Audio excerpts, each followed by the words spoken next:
For all of you who listen to Submersion and own an Android device, go to the Google Play Store and download the Podcast Republic app. It's a fantastic app that allows you to get all of your favorite podcasts directly on your Android device. I personally use the app and I love it. I can search for the podcast I want to listen to, select it as a favorite, and have it just a click away. Make sure to select Submersion as a favorite so you don't miss any of our new episodes. Again, the app is the Podcast Republic app, available on Android devices. Episode 143. Woo! And boys, it's been a minute. Summer's hot, dude. Summer's hot and busy. That's true. It is hot and busy.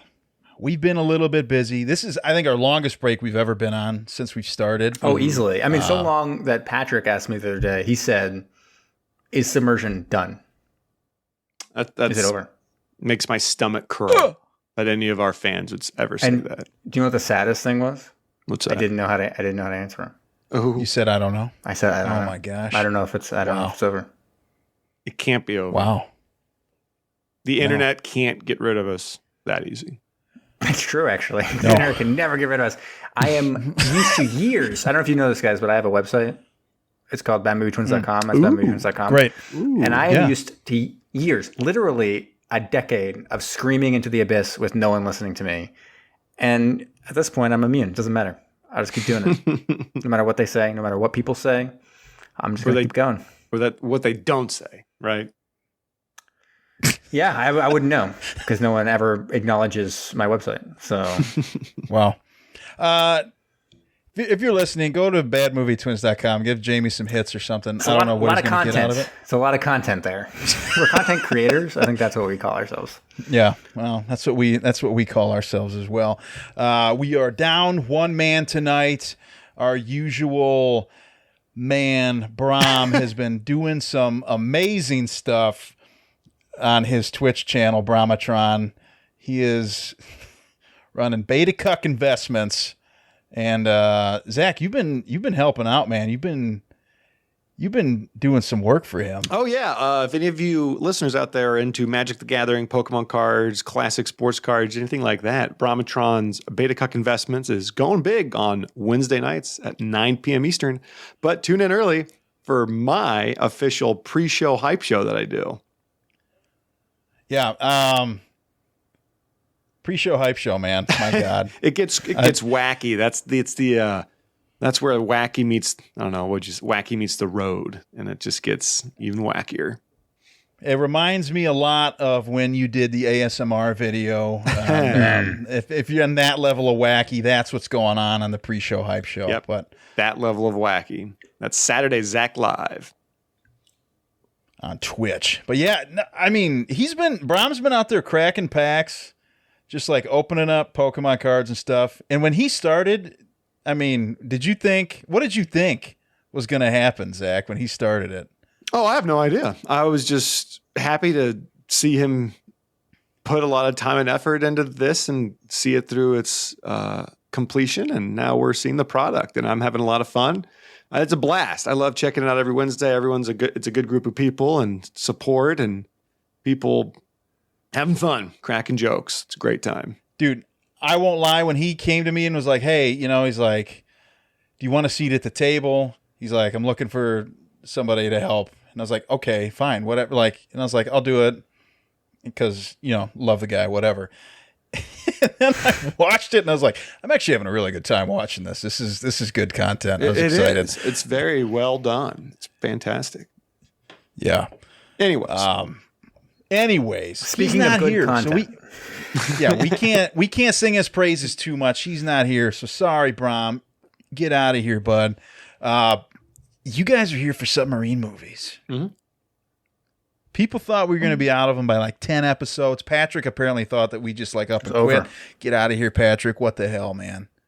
Get back on the show. We'll show you it's not done. We'll show you what's really going on. Did you hear that scream? I did. Yeah, that's the fear about Submersion ending. That's intense. What the hell is that? A cat? I think it was a cat. Is that a cat? It was a cat. It's a cat. It's a cat. Wow. It's like a little Kit Kat. On that note,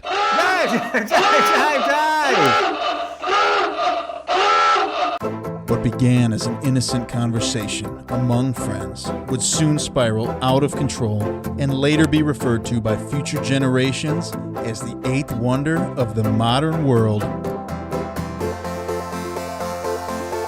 Mac East Studios takes you on the journey of your lifetime as your captains, the artist formerly known as Brom, Jamie the Ointment, Kyle El Capitan, and the Gruesome Twosome present Submersion.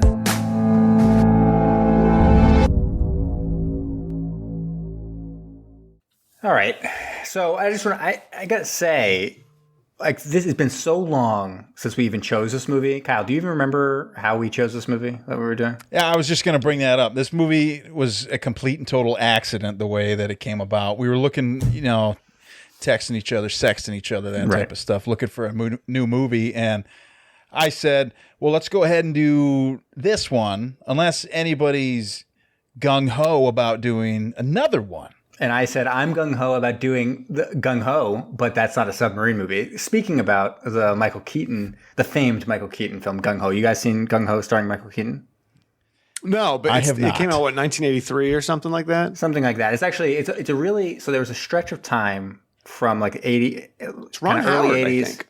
Yeah, early 80s into the early 90s, where there was a lot of like fear of the takeover economically of the United States by Japan. Because they were like, their economy was skyrocketing and they were buying up all kinds of real estate in LA and all this stuff. And so you find all kinds of different movies. Gung-Ho is one of those, as is like Rising Sun, starring Sean Connery and that kind of stuff. And that's kind of at the tail end. That one's kind of more near the beginning of that. Anyways, that, to say that it's kind of an interesting movie from that point of view, that historical perspective. But then when I went back and I was looking at other submarine movies that are around, lo and behold, what do I see on the list of submarine movies? A movie named Gung-Ho that has a submarine in it. And I was like, yes, we're gung-ho for Gung-Ho. And we were so gung-ho that we took like a 2-month break from actually talking about it. Yeah. The official title is Gung-Ho! Exclamation mark. The story of Carlson's Makin Island Raiders. Yeah, I'm sure at the time in 1943, that meant something. Yeah. To us, it might have. Carlson? Makin? Yeah. Flu shot? I don't know. Exactly, man. Directed by Ray Enright. Written by Lucien Hubbard, W.S. LaFrancois, and Joseph Huffman, starring everybody you guys know: Randolph Scott, Alan Curtis, Noah Beery, J. Carroll Naish, Sam Levine, David Bruce, and Dick Lane. No, so you went all the way down the list, but you didn't get to this. So by the time this came out, or it was released or whatever, re-released or something, Robert Mitchum, who's kind of a minor character in this, became a giant actor. So he ended up being like second build on a lot of the posters and stuff like that. But Robert Mitchum is like a famous actor who was just getting started in this one. So he's the most notable name. Randolph Scott, though. You guys never heard of Randolph Scott? Nope. Really interesting character. He was bestie friends with Cary Grant. So that's the thing. Like if you look at his like Wikipedia and stuff like that, they'll talk about how he was like best friends with Cary Grant. I think it was Cary Grant. Let me just double check that. And they had like a bachelor pad together. They like lived together. And really?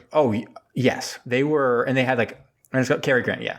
So Bachelor Hall was the place that they lived together, and there's like a picture of them in the pool together, and it fueled a lot of rumors about them potentially being lovers, which was not true.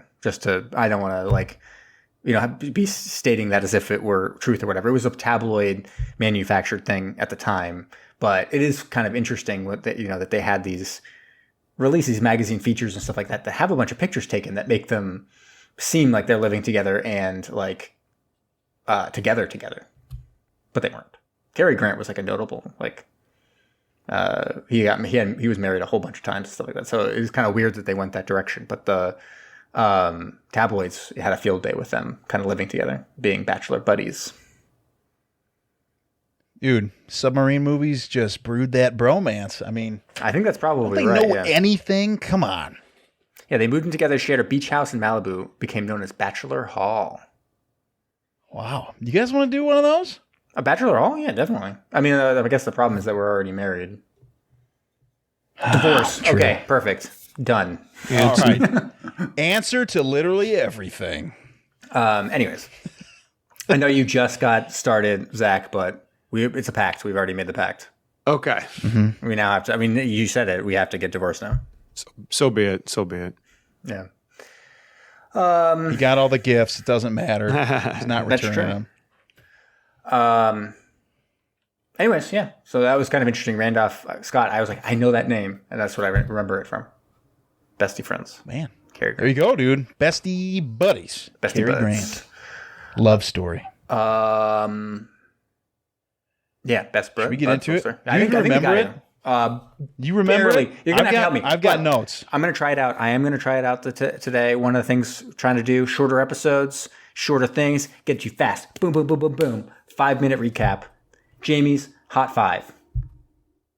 Love it. Kyle? Did you just come up with that? Kyle hit the music. It was a Jamie original. No one ever gave me any suggestion otherwise. I came up with that myself. It's the Hot 5. Who alive? He's gonna give us his Hot 5. Double scream was so bad. All right. You guys ready for this? We're ready. All right. Countdown. 5, 4. Hold on. Let me get the timer. All right. 7, 6, 5, 4, 3, 2, 1. Ba-da-ba-ba-ba-da.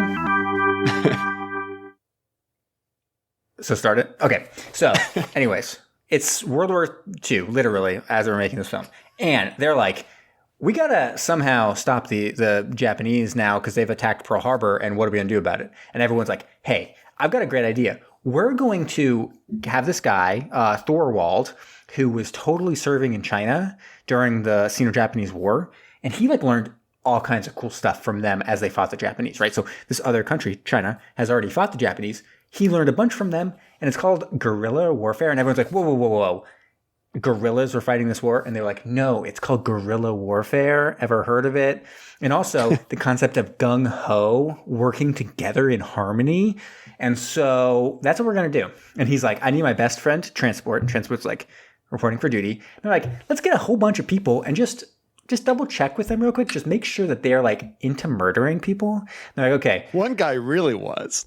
Like, hey, oh my God, dude. do you think all he wanted. Yeah. Do you think you can kill someone? And the guy's like, already done it. And they're like, you're in. Another person's like, you're a minister. Do you think you could kill someone? And he's like, yes. In. Then they're like, Robert Mitchum is basically like, who are you? He's like, I was a boxer because everyone made fun of me and I like punch people in the face. And yeah, I've killed people. And they're like, also in. And then there's like, who are you? And he's like, I was kind of like a person who grew up poor and I traveled all over the place. And some they identify with him. He's like, yeah, I'm not sure you can kill people Wash yet, dishes. but you're just like me. So I know you can learn to kill people. And he's like, great. And then there's like two brothers and they're like already like basically want to kill each other over a girl. And they're like, well, if you want to kill each other, you definitely want to kill the enemy. So into it. And they get into it as well. So everyone's like assembled and they're like, great. And we see them. Hey, don't forget about like the hyper racist dude who's there. He's like, I am ready to kill Japanese people. Yeah. He was using different terms than what you're using too. Yeah. Yeah. And so they all start training together, and it's like 200 of them or something, a whole bunch of people there. And they're like, we're going to work together. We're going to fight. We're going to become like the strongest, lean, mean, really like Jamie type characters, like really ripped, 6-packs. I got an 8-pack, but they had 6-packs. And they were basically like, they're like fighting each other and they're like doing stuff and they're like learning to kind of fight dirty, but that's guerrilla warfare. They're like throwing sand at each other's eyes and they're like, spitting at each other and doing whatever they need to do to win. And that's kind of like the whole story of the beginning of this movie. They're like super into killing people. They want to murder as many humans as possible. They keep on asking questions like, so how do you murder a person? And they're like, just remember the outside, the hide of the human being is a lot stronger than you'd think it would be. So make sure you puncture them real good with a knife. And everyone's like, oh yeah, interesting. That's really cool. Yeah, I like that. And so a little disturbing by today's standards, but I guess at the time, everyone was like cool with it. Anyways, yeah, they're all like, okay, we got our mission. Basically, the mission is we're going to go over to Makin Island, where there's an outpost, a Japanese outpost. It's very, very important. And we're going to go out there, and we're going to secretly get onto the island, kill a whole bunch of people there, and basically destroy their capabilities on the island. That was pretty much it. They had a couple other possibilities, right? They were supposed to like trick some people and send them elsewhere or whatever. There's like 2 other possible missions, but mostly it was destroy the installations on the island. Anyways. Yeah. They're like, okay, let's all pile onto the submarine so we get our submarine time. This is actually kind of a interestingly extended period. I thought for sure it would just be a case where they'd be like, get on the submarines, and we see them on the submarines for a second, and then they'd end up on the island and be like, oh, well, that's our submarine action. But no, they piled them all in, and then they were like locking them in the room. They were like closing the door, being like, have fun in this like cramped space. Hope you don't go crazy. And people were already going crazy. They had to like sing to themselves, and like they were like super weird. At one point, they also have a birthday party, and they're like, haha, it's like your birthday on a submarine. And I'm like, you have like 200 people on the submarine. It's like someone's birthday every day. What, do you have a cake every day? Get out of here. I don't like it. Mathematically speaking, probably one of those days, 2 people had a birthday. What, do you have 2 cakes all of a sudden? Where are you getting all these cakes? Unbelievable. All the food supply was, man. Just cake batter.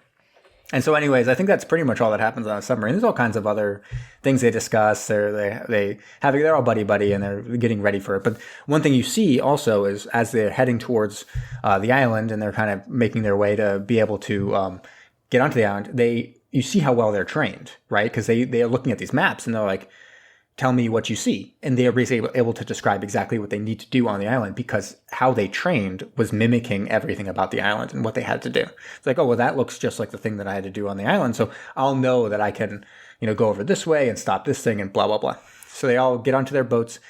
They go onto the island, and it's battle time. And this is pretty much the rest of the movie. You see some interesting stuff where like people are hiding in trees, or the Japanese soldiers are hiding in trees, and they are able to kind of take them out. You already start seeing people dying, which was a bit of a surprise. I guess back in the day, they were a little more cavalier about having your favorite characters die pretty quickly as people getting mowed down by people in trees. But then there was also like a gunner station, and that was probably the biggest thing that they had to get over, is they had to somehow take out this machine gun. And so you had Pig Iron, Robert Mitchum. He ran up and tried to do it himself, but he got shot in the neck, I think, right? It looked like he died, but he didn't die. And then the little guy that the commander believed in, because it kind of reminded him of himself, he was like, I'm the fastest. Like, I'm the fastest that ever lived. This guy. Yeah. This guy. Yeah. And he basically took off all his clothes, basically, and was like, I can't be encumbered by that stupid clothes, and ran like a fucking jackrabbit, and was able to throw a grenade and blow up the so he ran gun. But dude, he got just absolutely lit up. Yeah. So you think he's like, a bunch of times you think these people are dead, but then they show up later, and you're like, oh, they're just wounded seriously. Like, dude, that's good. You literally took 50 bullets to the chest, man, and you're good. But yeah, he did. He blew save it up. The day. And then the 2 brothers, who we actually had a different scene that I didn't even mention, where they kind of were battling over this one girl. One of the guys who clearly didn't have much interest in the girl. There's one who's very romantic towards the lady and is way more into her. And the other one just seems to be doing it for a competition. He's like, you've got that lady at home.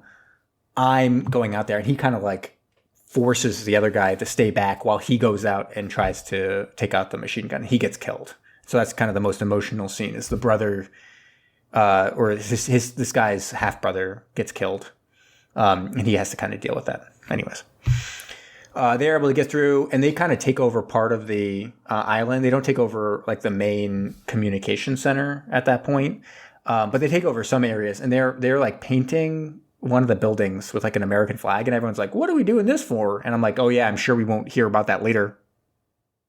Spoiler alert: we do. Do we? Ooh. So, anyways, they then do what do? They do an attack on the final spot, because they need to really take out the communication center, where they're able to warn people and get, reinforcements or whatever.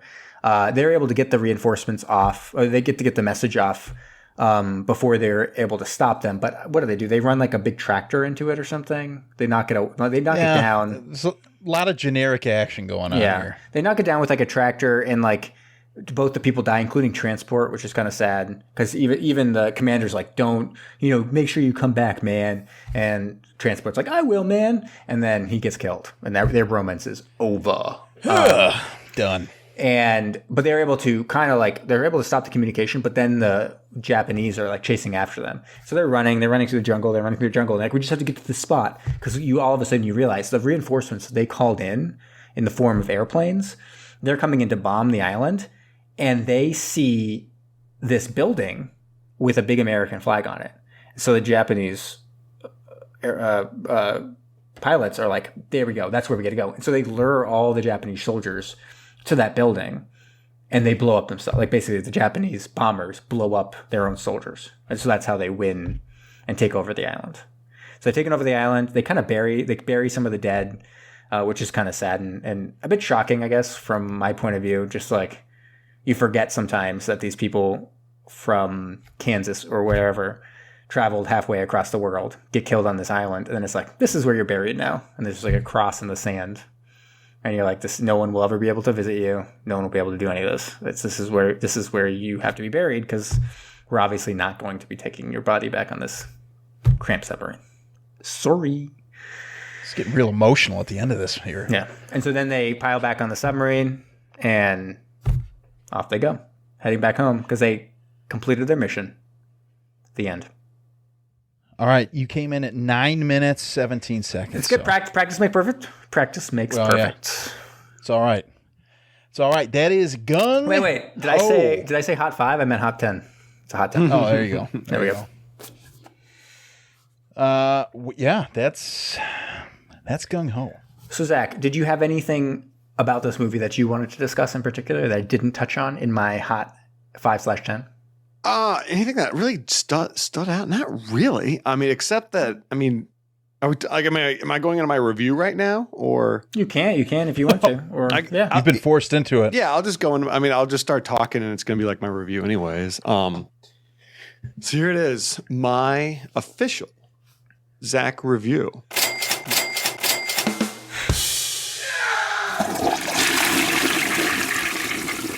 Okay. See his eyes darting around the screen, looking like, what other sound effect can I play?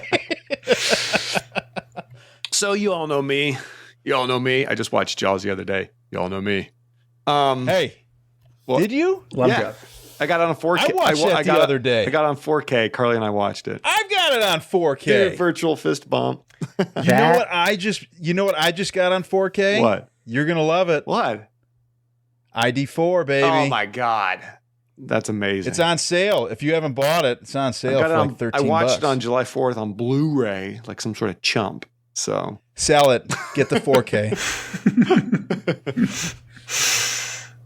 All right, sorry, listeners. So back to what we're talking about here. Y'all know me. Not that big of a fan of the old black and white films, especially this one. This one. God, how would I want to really talk about this movie? It was just so. And I get war movies, I guess, choppy, but this just seemed really choppy to me. And like, I don't know, the transitions were smooth. It's hard because it's, what was it, 1943, 42, right, when this came out? Like 43, yeah. 43. Like, I mean, but to say like someone gets shot, like when the 3 Japanese soldiers were surrendering, but then they actually weren't surrendering, and then they mowed the guy down with the machine gun. I don't know, that death sequence. You guys remember that? And he was like, but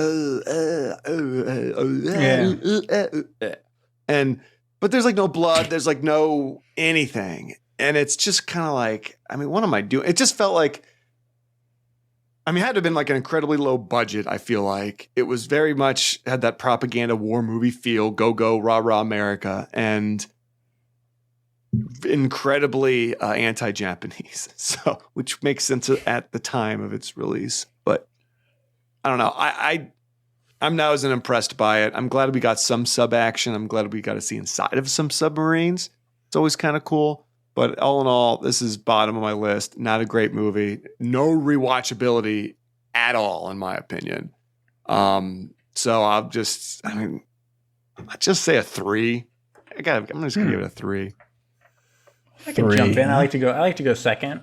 Yeah, I think the most obvious and interesting thing. There's 2 interesting things about it, and then there's the offensive, portrayal of Japanese, which I think is kind of par for the course when it comes to World War II movies in a lot of ways. I'd say one interesting thing is the fact that I think it's probably the only time we've really seen the uncomfortability of people not trained to be on submarines being on submarines by necessity in the war. So I'm sure that was something that happened with some regularity, is having to get some people from one spot to another spot who weren't trained to be on submarines, and them all being like, what does it even feel to dive and stuff like that? And that's a good point. Being happy about that and not being comfortable with that, and then being afterwards being like, oh, that was actually okay or whatever. And so those whole sequences were kind of interesting from that point of view. I think it was also the second thing that was interesting was the kind of startling openness about killing human beings, and kind of the idea of how important that was to what they were talking about. And it does make you wonder, given how little we hear about that in after, during the war movies made during the war. It seems to be a much bigger focus. It's this idea of like, you have to want to kill the people you're going. It's like kill or be killed. Like you have to, feel like that's something you want to do. Whereas later, I feel like that ends up getting toned down as time goes on. People don't really want to think about so much that idea. But here it's like, doctor, you're a doctor. You've cut open human beings. How best to cut them open? And he's like, you just like gotta really push it hard and make sure that goes straight through their skin. And it's like, great, thank you. And I'm, as a viewer, I'm like, what? So those are the two most interesting things. Oh, cool. Oh, interesting. So those are the most interesting things. I will agree. I think overall, unless you're into war movies, I actually do quite enjoy watching these, especially the ones made during wars. It's actually a little unfortunate that there isn't more of that done nowadays. There were so many movies made in the 1940s for World War II that you do almost get a, time by time or play by play recreation of what's happening, even if it's propaganda in a lot of ways. You still get that. Vietnam, there really wasn't movies made until like years later. There were some, but not many. And then, you talk about nowadays, and you get some over time, but there's not so many that happen concurrent with the war like World War II. So it's kind of cool to watch these. You think that's because now it would be so heavily criticized? Like, you really want it to be accurate. It's got to be an actual depiction of like what's going on. Yeah, I think that's exactly it. I think at the time it's much easier to say we're going to just make propaganda that fictionalizes something that happened in the war and rah rah America. Whereas nowadays, I think they have to sit there and be like, we need some years of perspective to correctly make this movie, or else we're going to get raked over the coals for this. So they won't do it until they have some time. So you don't see anything until at least a couple of years later, when people can come back and kind of they can work through what all the things actually meant and double check things and stuff like that. But I like watching these just from that point of view. Otherwise, it's kind of fluff. So I'll come in at a 5, a little higher. Ooh, a 5. There we go. Okay, here we go. I'll come in here because I have to. 1943. This is the same year. Keep in mind, Destination Tokyo came out. Wow, really? I love Destination Tokyo. I know, right? Destination Tokyo. It's a good movie. And Zach, you said you don't like the black and white movies, but I don't mind the black and white movies. And I just watched another 4K this last weekend. Watched Psycho by Hitchcock in 4K, black and white. What'd you think of it? Incredible. Was that your first Absolutely time ever amazing. seeing it? Yeah, I know. It was. It's okay. I can sense the judgment, and but that's the one that starts with her. It's almost like a red herring, right? It starts with her kind of stealing money or something, and then correct. Yeah. Okay. Yes. Have you guys watched it or no? No, I've seen it. Yeah, I've seen it, but I think I've only seen it once. So I couldn't remember if that was the beginning of Birds or the beginning of.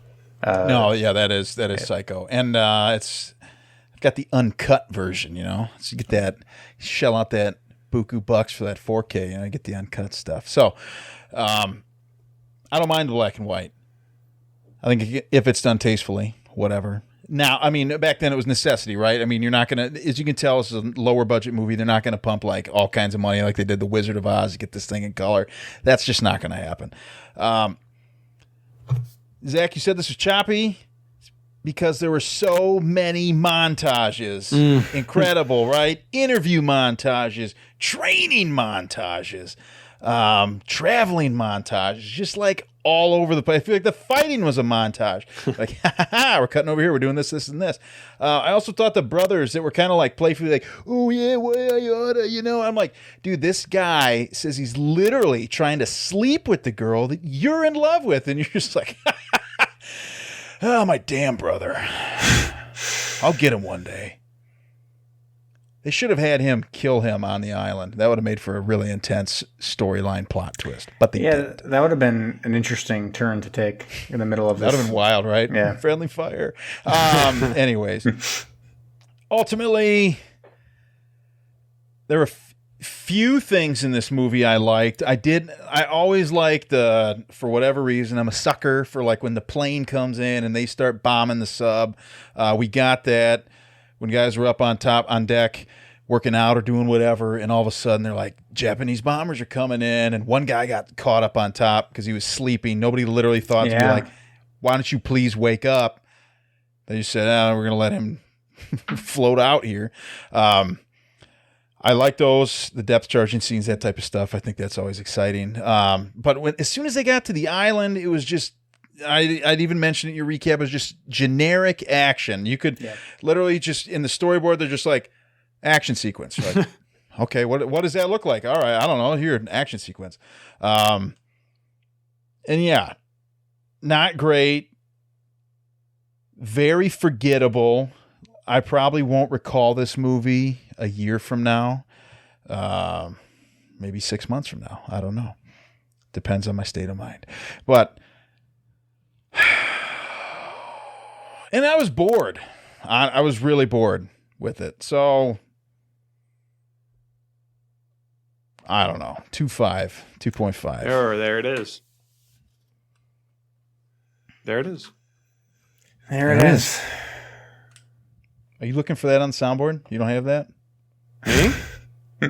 Yeah, talking to you. Yeah, I am, and I just don't like to hang on, let me. Like I know you too well. You called it out, and I'm sitting there like, I can't find it. Oh, there it is. There it is.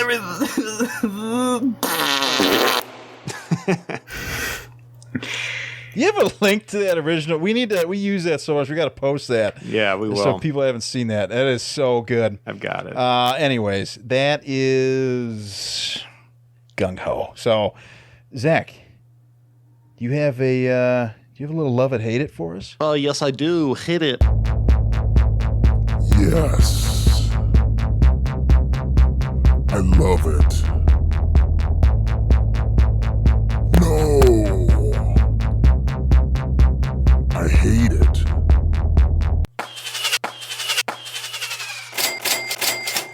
All right. Love it, hate it. What do you guys want to hear first? I hate it. Boom.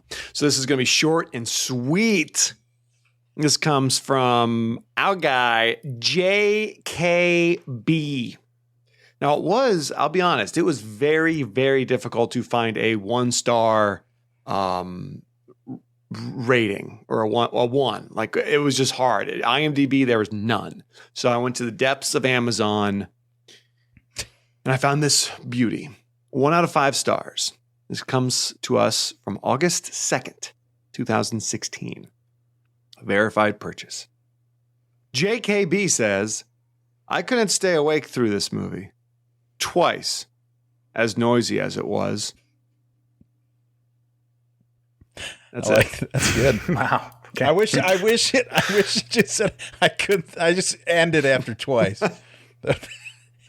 There sucked. That was that's a 1-star review from Amazon. That's one of the, I don't even know how I could say it, but that's one of the better 1-star reviews. So if that makes any sense in the world. But yeah, let's hop over to Love It. This guy actually has some things to say. This comes from Chin Gatch. Chin Gatch. August 2nd. So the same day as the other guy, except Chin Gatch was 2009. Ooh, 2009. Early adopter here. Yeah. A true classic. Sets the standard for war moves to come. Many complain about cliches. how can you call the move that created the cliches as cliche? Are Edward Weston's photographs cliche? He set the standards, copied by many, as does this movie. As kids growing up in the 50s, watching movies like this one on weekend TV set the stage for many battles between our block and those kids across the street. Great action scenes, heroic Americans mowing down Japs by the hundreds, explosions, airplanes bombing and strafing, ships, submarines. This movie has it all. That was a 10 out of 10 from IMDb. Wow. Well, Chin Gatch. He loves it, man. Yep. Jamie looks like he's in awe. No, I'm just. I honestly, I'm looking for some trivia, and I just saw that Robert Mitchum's grandson was in a movie called Delta Force One: The Lost Patrol, and I was just like, wait, what? Whoa. But it was not the same one. Don't worry, guys. It wasn't the same one we watched. That would have been freaking wild. It would have been pretty wild. But I do not believe that has a submarine in it, so don't even worry about it. Dude, you remember how surprisingly good those movies were? Yeah, they were amazing. They were the best movies I ever saw. Out of nowhere. Yeah, 12 inches. Luke Cash. For sure. Oh, Luke Cash. Yes. Luke Cash. I was looking through my videos the other day, and I got the one where the old guy captain like hops the rail and like slowly runs away. So all right. Good. You want some trivia? Trivia. We want trivia, man. I'm not gonna Jamie trivia. Yeah, I'm not gonna give a huge amount of it or anything like that. Really, Robert Mitchum. This is his first role, and he ranked 23rd on the American Film Institute's list of greatest male stars. So we're seeing him right in the beginning, number 23. He also was nominated only for one Academy Award for the story of G.I. Joe just 2 years later. So he pretty quickly got a Academy Award nomination. I believe that's the only one he ever got, though.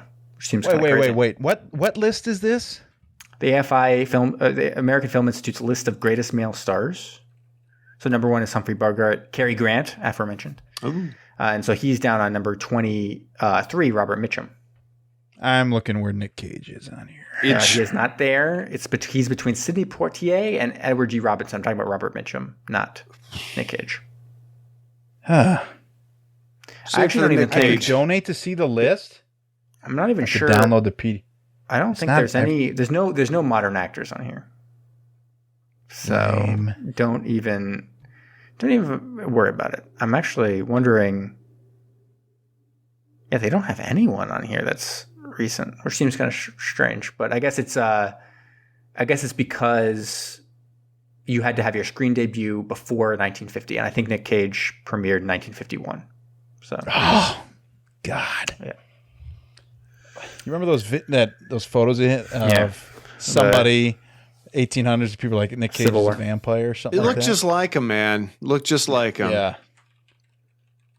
Yeah, otherwise, really, this was used as training film for U.S. Marine Corps at some point, which makes some sense if you weren't familiar with guerrilla warfare and that kind of stuff. Maybe this would be informative in some ways. It also was a big-time box office buffo for this guy, having made over $2 million at the box office.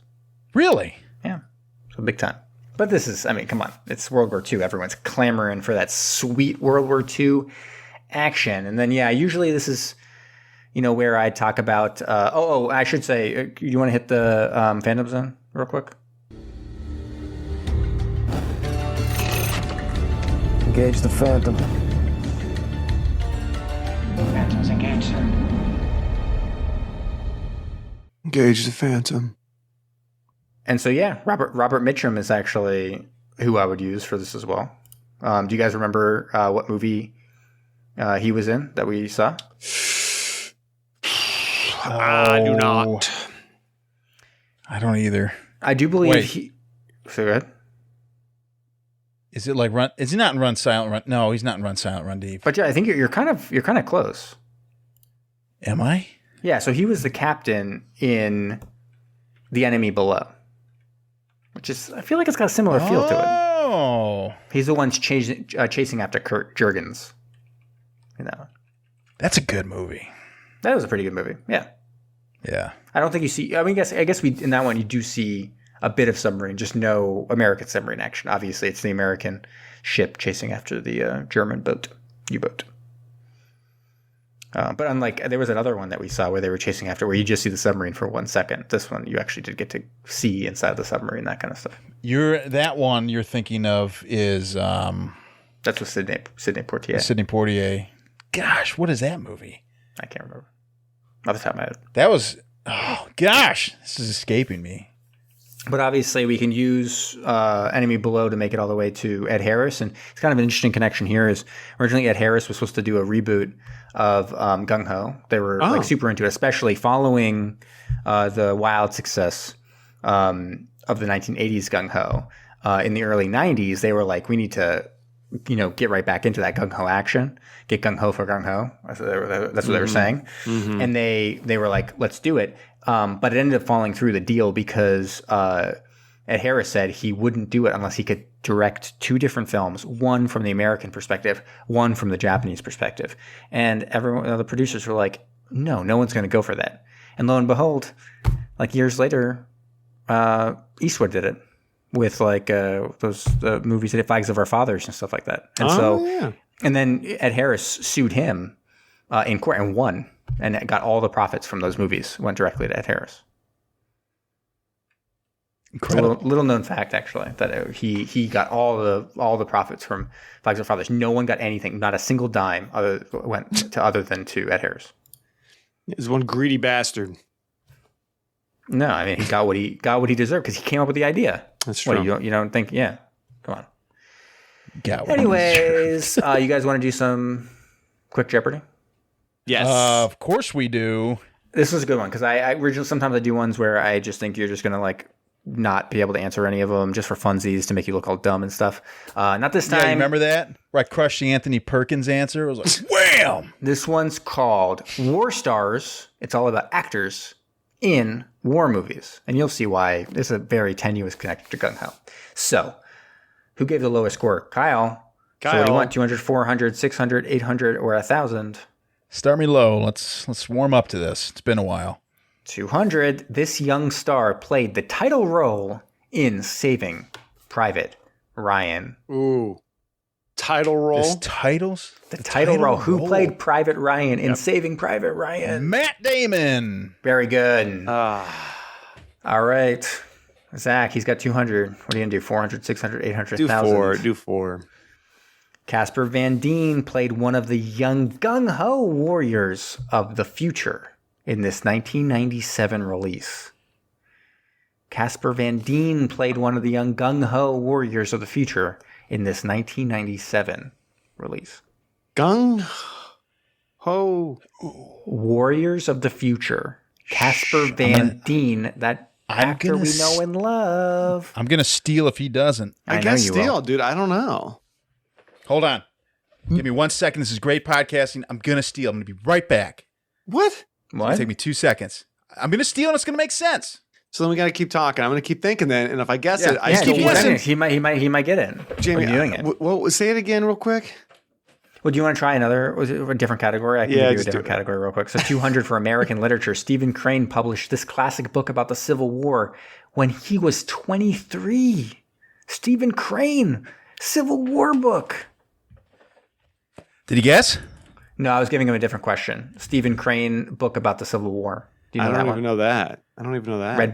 Red Badge of Courage. Never would have known that. Casper Van Dien played one of the young Gung Ho warriors of the future in this 1997 release. Kyle, what is it? Starship Troopers. And you have it on 4K? My brother got it. I haven't even opened yet. My brother sent it to me. Starship Troopers. Yeah. All right. So, Kyle, you're killing it right now. 600, 800, or 1,000. What do you want? Oh, he didn't do 600? You guys are doing some other weird. That was 400. He did 400. He said started low. Go ahead and give me 600. Let's see what can happen As here, man. Lieutenant Jordan O'Neill, Demi Moore was the first female to undergo Navy SEAL training in this film. G.I. Jane. Very good. Wow, Kyle's crushing it. Kyle's Zach. killing it. Zach, what, 800 or 1,000? Give me 1,000 because I got to do something special. All right. In a 1987 film, this Minnesota governor was part of an elite squad led by Schwarzenegger against a deadly alien in a jungle. Minnesota governor in a Schwarzenegger film about a deadly alien in a jungle. Is it I mean, it's Predator. That's what we're talking about. But we need the name of the Minnesota. Of the Minnesota governor. Is it I know it. Oh shit. Is it well, I'm thinking the guy if it's what's his name? It's He's a Jones? wrestler. No, that's Jones. not Jesse Ventura. It's Jesse the Body Ventura. Yes. Yes. Yeah. Okay. I didn't know he was in Predator. To be honest with you. All right, now it's Thanks, toss Kyle. up. Toss up. Toss Here up. we go. This is it. You got to say your name to buzz in. In this 1987 film, Schwarzenegger led an elite squad against a deadly alien in a jungle. Kyle. Zach. Yeah. Damn it. Kyle, what is it? Predator. Yeah. It was funny because 800 and 1,000, they were going in order. So they were Was they were that making a little seriously bit- on the same? Yeah, it was On the same thing. same Yeah. Jeopardy? Yeah, yes, it did. Wow. Wait, Come on, so I just Trebek. could have won had I just been a little quicker. Yeah, you seemed Yeah, hesitant you could've. only because I Well, confused you with my guile. Because it's like the same exact wording. Are you looking for the movie or Jesse Ventura? Damn Right. it. I even said the name of the movie. Like You my did. hand. You very much did. All right, touche. All It right. confused me too, Zach. I was like, wait, is this really what's happening here? It's all good. Yeah, it was. Let's can't win them all. That's it. That's all I got. Wow, I hate this. Yeah. Starship Troopers, man. I haven't seen that in many years. But I need to watch it now. All right. You guys ready? Yep. Yeah.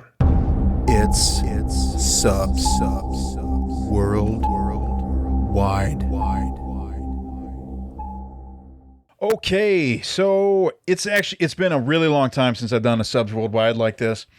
The show first started, you guys remember I used to do subs worldwide. It literally had no connection to the movie at all, and then we'd hear about stuff later. And I was like, oh, maybe I should have really tied that into the movie. And I did that for a really long time. But now, you know what? Screw that. I'm going away from that again. We're going back into the random stuff. Back to having some subs worldwide. Sweet action here. So, tonight... Sorry, I got something in my throat. We are talking about the Lo Sharik. My pronunciations are garbage. Class submarine. It's a Russian submarine, and it is uniquely built. Inside the hull, it has 7 spheres. So instead of like the normal bulkhead and all that stuff where we're walking around the sub and we can touch the walls, you are inside spheres inside the submarine. The reason for that is because they want the submarine to dive extremely deep. And it can. There's all kinds of different estimations. I'll get into that in just a minute. And honestly, with what I'm going to tell you later, I'm surprised that we haven't talked about the submarine at all yet. Kind of shocked me when I was reading about it. Kind of crazy. Does it appear? Does it ever appear in a movie? No, No. So maybe that's why. could be. So it is named after a Russian cartoon horse that is also made out of spheres. It's 230 feet long, has a beam of 23 feet. Its speed is unknown, and the depth that it can dive varies based on several reports that I've read. So H.I. Sutton's World Submarines Covert Shores Recognition Guide says it'll go to 3,280 feet. Wikipedia says it'll go to 6,600 feet to 8,200 feet. And then the New York Times article, a deep diving sub, a deadly fire, and Russia's secret undersea agenda by James Glanz and Thomas Nilsson from 4/20/2020 claims it could go as deep as 20,000 feet. So to put that in So wait, 20,000 leagues under the sea it can go? Well, we're not quite saying that. But put that in perspective, the Marianas Trench is 36,069.6 feet below sea level. It can hold 25 people. It is a nuclear-powered sub. It has a reactor in one of the spheres, and it's a highly secretive submarine, so it's not really known exactly how it all is connected, but it is thought that the nuclear reactor takes up a whole sphere by itself, and that you can't really, in the drawings, it didn't look like you could actually access it from the rest of the sub. You'd have to go up top and go down in a hatch and get in the reactor. So there's that. Let's see here.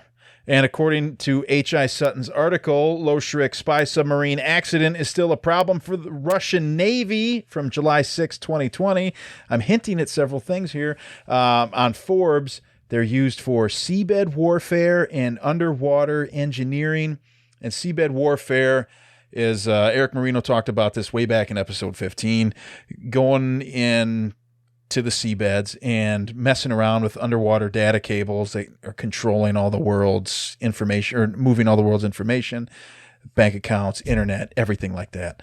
And right now the Belregard class is being specifically outfitted to be a host sub for this, because these submarines are designed to be transported by a mothership and put into their operating area. Currently there's another one doing it, but the Belregard seems to be the one that's going to be happening. In 2012, it operated in an experiment where they were extracting rock samples from the Arctic crust by drilling 2 miles into it. It's very far. One of the funniest things I thought with the submarine was it's so secretive. Russia's always trying to keep this stuff under wraps. And in 2015, of all things, you guys ever heard of the show Top Gear? Mm-hmm. Like the cars and all that stuff.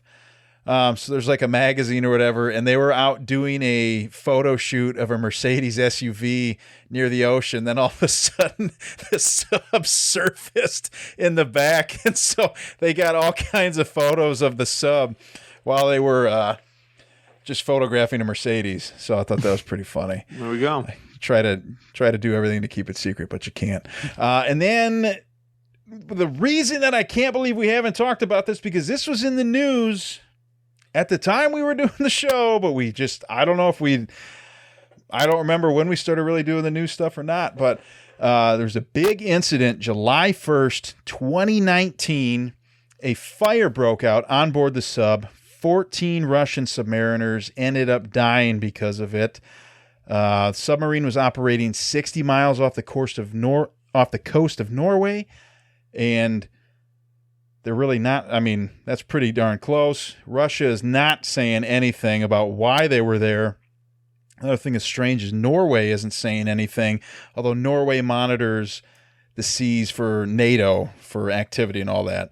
The only people who are talking, though, are Russian fishermen who reported that they saw a sub surface very quickly and all kinds of commotion and all types of stuff, and then it took off. That might have been the mothership. They're not really sure. So speculation with the submarine is that Russia was using it to fuck around with underwater cables and do all kinds of stuff under there, but they're never going to tell you that they're doing that.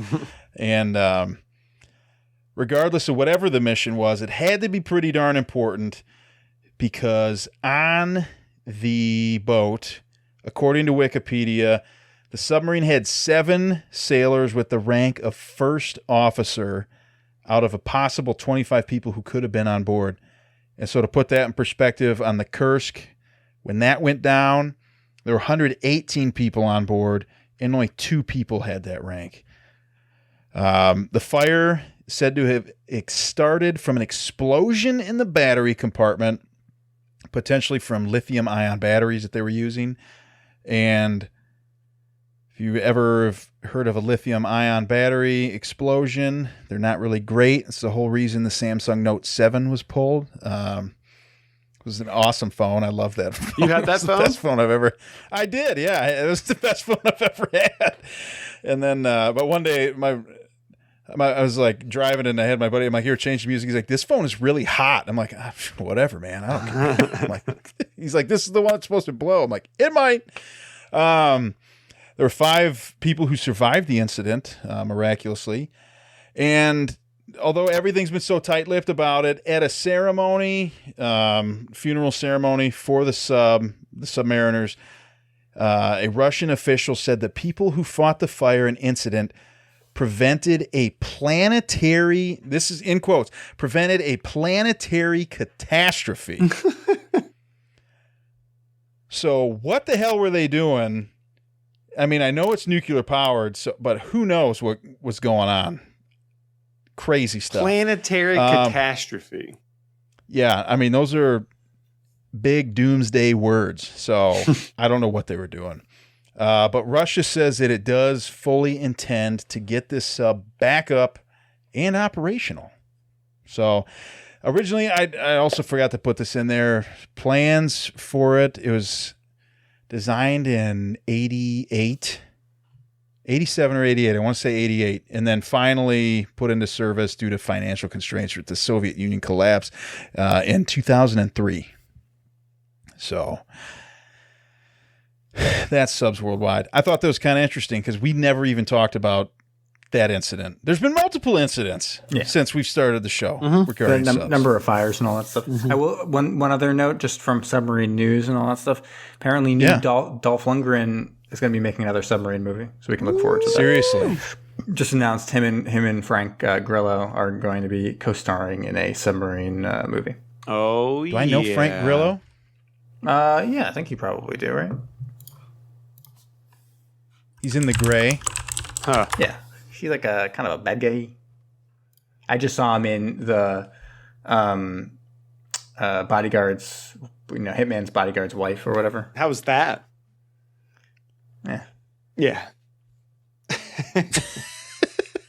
Yeah. I like the first one. I'll say that. No, I also enjoyed the first one. I didn't necessarily enjoy the second one as much.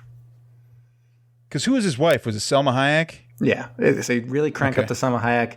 Not as much of the banter between the two of them, and even more convoluted and unnecessary plot.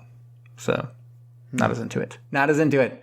Anyways, that's neither here nor there, because we are nearing the end of this episode, and we are still going to go over an hour somehow. So, Zach, can you bring us home? Hit it. Zach Facts, it's Zach Facts. When you're going down, get some Zach Facts when you're going down. Oh my wordy, we got some Zach facts for you. Now, I will say, normally we do like guesses, over under, stuff like that. It's just more or less one Zach fact with multiple parts of the Zach fact. So I see. I like that. We're going to keep it short and sweet tonight because we are trying to go under an hour. And I think we're on the clock. So let's do it. Fact number 1 and done.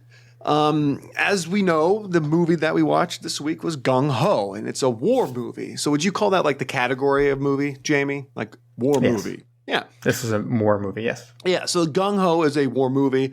These are, maybe you didn't know this, but there's some other famous movies with similar, like these titles with a category. So for example, there was the famous film called Oh No! For a horror category. So there's Gung Ho is war. Did you say horror category? Horror, scary. Oh.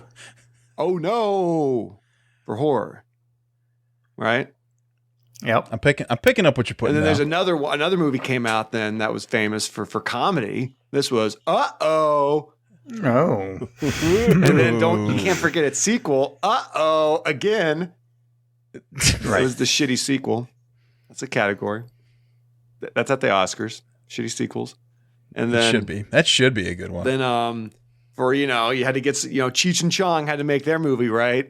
For all those Grass fans out there, it was Bong. Whoa. How's it going? How's it going? He's proud of that one. Look at that smile. And then the final category of these, once you cycle through all those different categories, you really get down to the last one. And we all know what that is. Pornography, right? And that film was called Gung Ho's. Nice. Wow. There it is. There were a lot of ways you could have gone with that one. And I think that's probably the most tasteful. Yeah. Yep. Oh, that sounds bad.